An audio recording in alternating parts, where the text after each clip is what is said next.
नमस्कार, मी शीला पाटील. शिदोरीमध्ये आपले स्वागत आहे. आज आपण पाहणार आहे गोड शेवया. करायला एकदम सोपी आहेत आणि चवीला एकदम मस्त. यामध्ये आपण दुधाचा अजिबात वापर करायचा नाही, पण ह्या शेवया चवीला खूप छान लागतात. कोणत्याही सणा समारंभामध्ये किंवा आपल्याला कधी गोड खावंसं वाटलं तर आपण पटकन हे करू शकतो. चला तर कसं करायचं ते पाहूया. गोड शेवया करण्यासाठी गॅसवरती एक कढई तापवायला ठेवायची.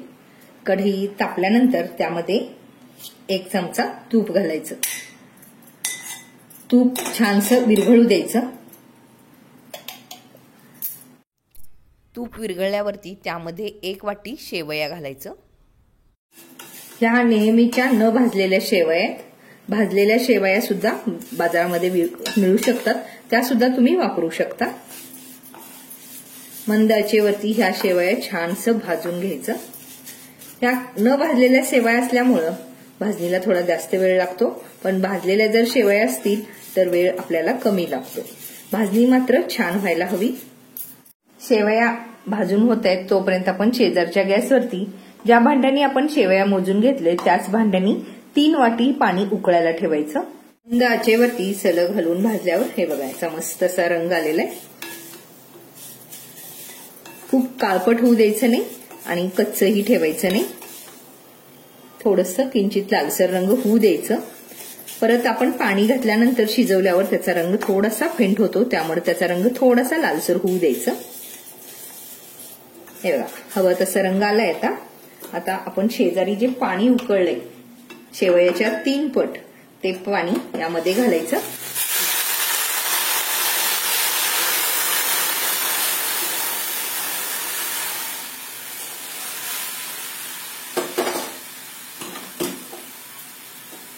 या पाण्यामध्ये छान शेवयाला आता शिजू द्यायचंय.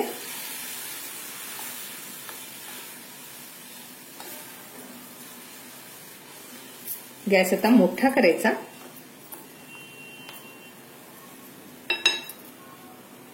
ते 8 मिनिटात हे बघा मस्त असं शिजलेलं आहे. पाणी पूर्ण आटून गेलंय.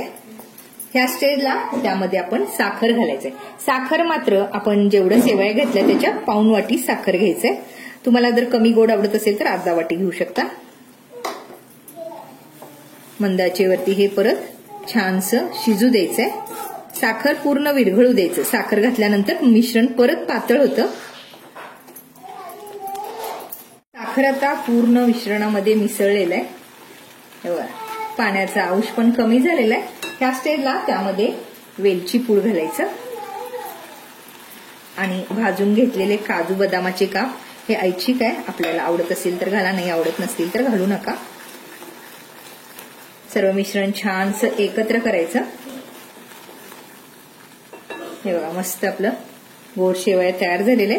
त्या स्टेजला गॅस बंद करायचा आणि त्यावरती झाकण ठेवून हे मिश्रण 5 मिनिटं छान मुरू द्यायचंय.